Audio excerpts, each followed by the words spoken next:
Hello, everybody. My name is Ash, and I'm here with Mr. Caleb on Gunners of Africa. It's Arsenal 2, Bayern Munich 2. Mr. Caleb, decent results. Your take on the game?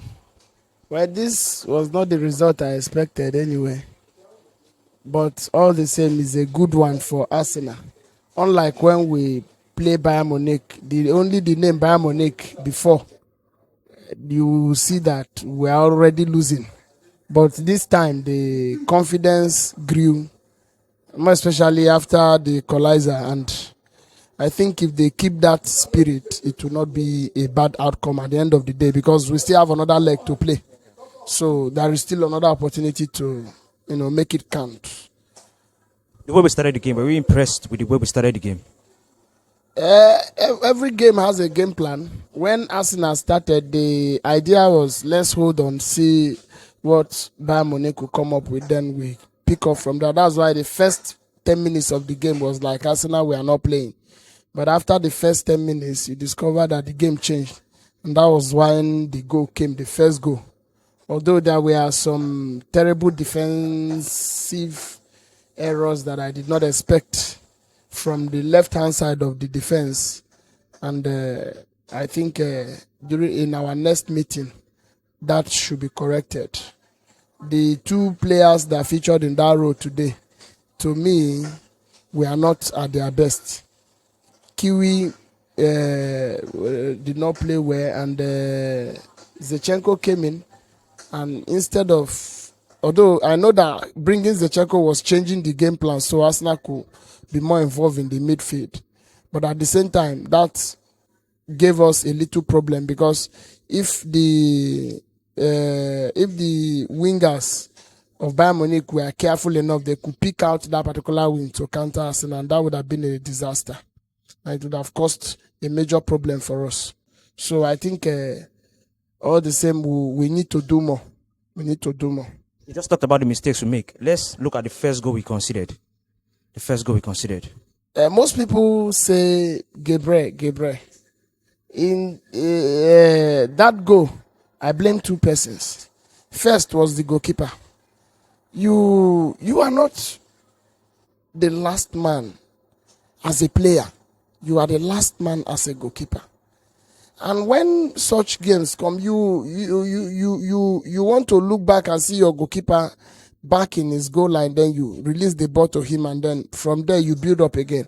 But he was too close, and I think Gabriel looked at it and said, if I give you this ball, the striker could outsmart you, because he plays, you keep.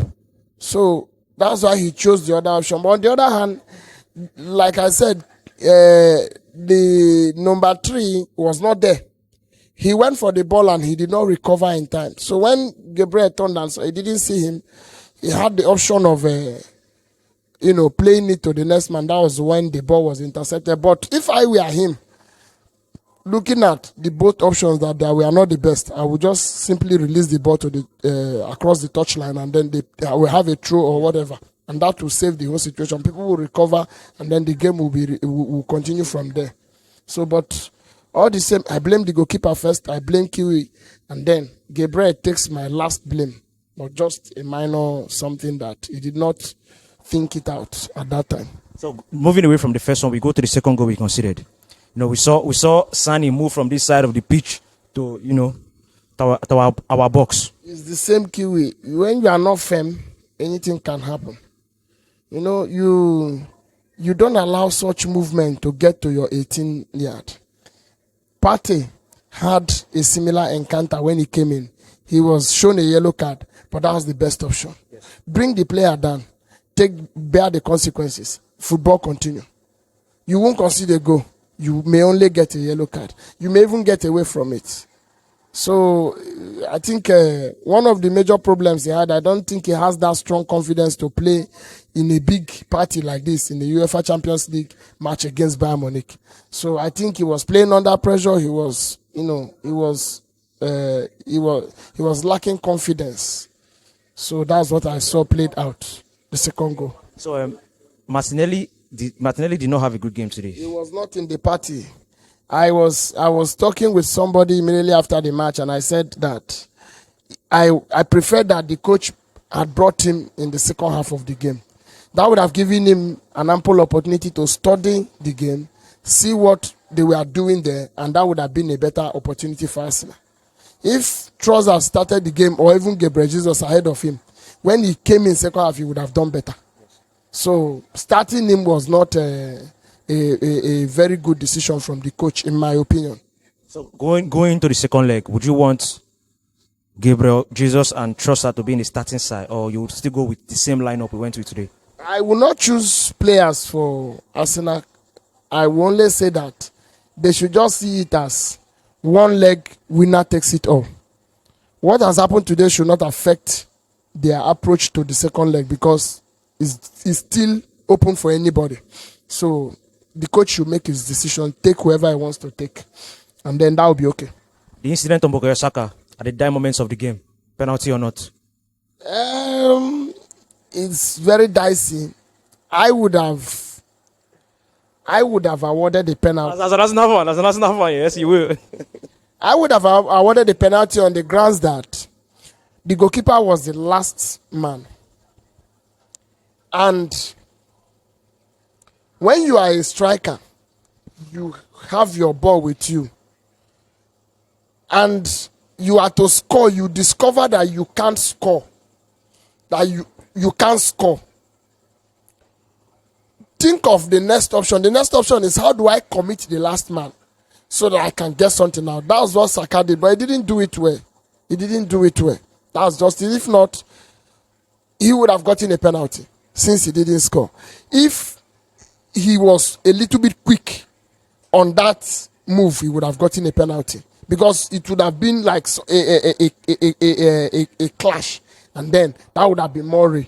But the way he did it, it wasn't very good. So I think the referee had done well. He had done well in that decision. But as an Arsenal fan, I would have given a penalty. So before we talk about going forward, did the Champions League experience play a part today in this game? Champions League experience, normal football is football.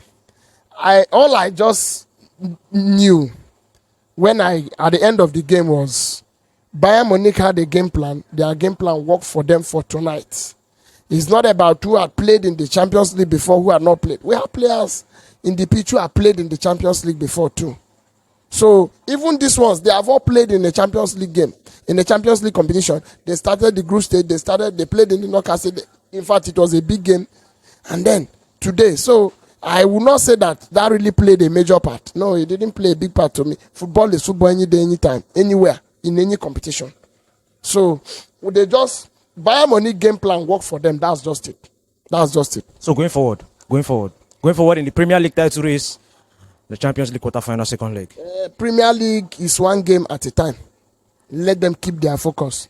In the Champions League, they should see it like we have one match that we need to play to progress to the next stage. And if they play it with that mind, with that morale, there is nothing like going away, there's nothing like playing home, there's nothing like Champions League. Result will come out, and that will be in our favor. Thank you very much. Thank you.